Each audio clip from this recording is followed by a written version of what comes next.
大家好，我是小青。只用3个鸡蛋加1根香蕉，就能做出面包店里的招牌美食，柔軟細膩，香甜好吃。做法簡單又營養。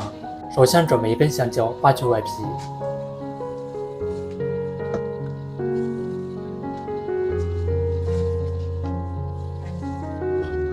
再切成薄片。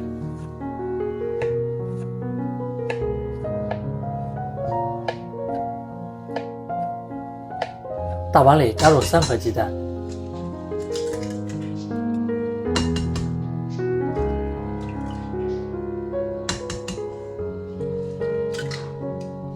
，30克白糖，幾滴白醋去除蛋腥味，先用筷子攪拌均勻，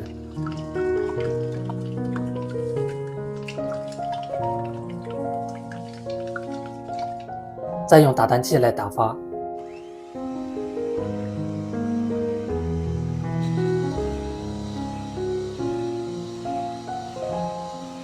隨着慢慢打發，雞蛋已經膨脹變多了。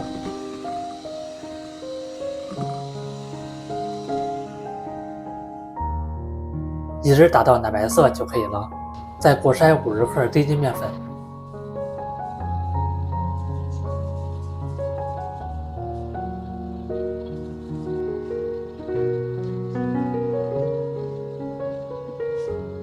來上下翻拌一下，把麵粉攪拌均勻。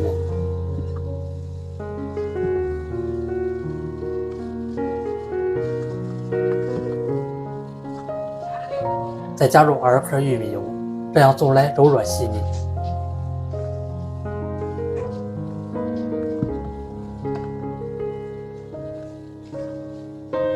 準備1個模具，墊上1張硅油紙，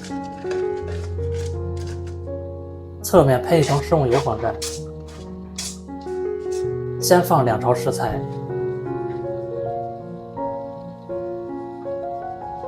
再鋪上1層香蕉片。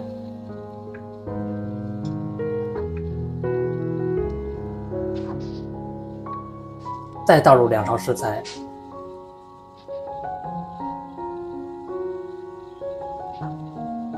繼續擺放1層香蕉片，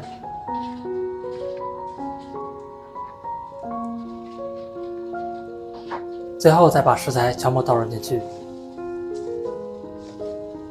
晃動一下整理平整，再蓋上蓋子，170度烤30分鐘，這麼一道香蕉蛋糕就做好了。用鏟子從邊上刮一下，很好脫模。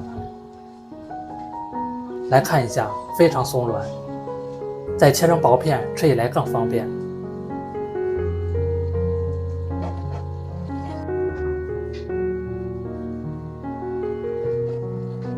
這樣做來的香蕉蛋糕，外面焦香，裡面鬆鬆軟軟的，香甜可口，營養豐富，只需要5塊錢的成本就能搞定，健康無添加。喜歡吃就趕快收藏起來試試吧！感謝您的訂閱支持，我們下期視頻再見。